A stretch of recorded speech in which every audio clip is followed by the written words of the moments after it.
Alam naman nga ninyo na under investigation pa rin ngayon ng NBA ang kupunan ng Los Angeles Clippers matapos maibalita nitong nagdaang buwan na nagkaroon sila ng under the table agreement sa superstar na si Kawhi Leonard taong 2019. Pinapagpatuloy pa rin ng liga ang investigasyon sa ngayon at base sa balita kinumpirma ni Bobby Marks ng ESPN na inoprobahan muna ng NBA ang $300 million na sponsorship deal sa pagitan ng Clippers at Aspiration isang buwan bago pumirma si Kawhi Leonard ng separate deal sa nasabing kumpanya na siyang iniimbestigahan ngayon ng liga. Sa madaling salita, lahat ng mga transaksyon na ginawa noon ng Clippers alam at inaprubahan ng mismong NBA kaya wala silang tinatago ni isa mang bagay. Kaya mukhang suportado ni Commissioner Adam Silver ang Clippers at si Kawhi sa mga ginagawa nito at malinaw na wala silang nilabag ni isa mang rules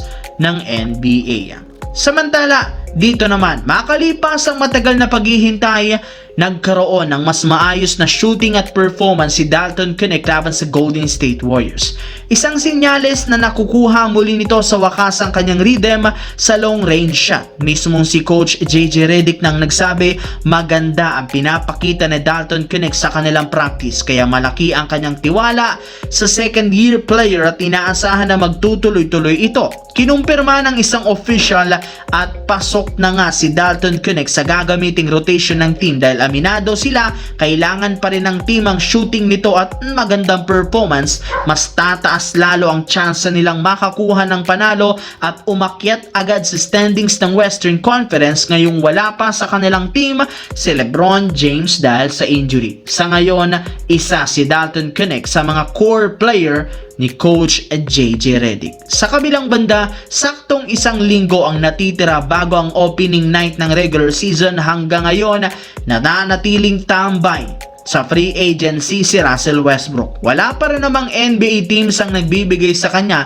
ng kontrata. Lumiliit na rin naman ang chance na Westbrook na makahabol pa ngayong season since halos walang teams ang nagkaka-interes sa kanya. Dahil nga tagilid ang kalagayan ngayon ni Brody, suggest ng mga analyst kunin na lamang nito ang inalok sa kanyang kontrata ng isang Chinese basketball team na mas mataas na makukuha ng sweldo sa NBA. Ito na rin naman ang isa sa mga oportunidad para maipakita niya na meron pa rin siyang maibubuga.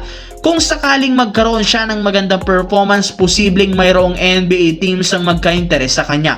Ang problema, nagmamatigas nga ang kampo ni Westbrook at ayaw pa rin niyang kunin ang offer sa kanya mula sa CBA dahil mas deserve nga daw nitong maglaro ng NBA at hindi sa ibang liga sa overseas. Sa ngayon, Kings pa rin ang may mataas na chance ang kumuha sa kanya.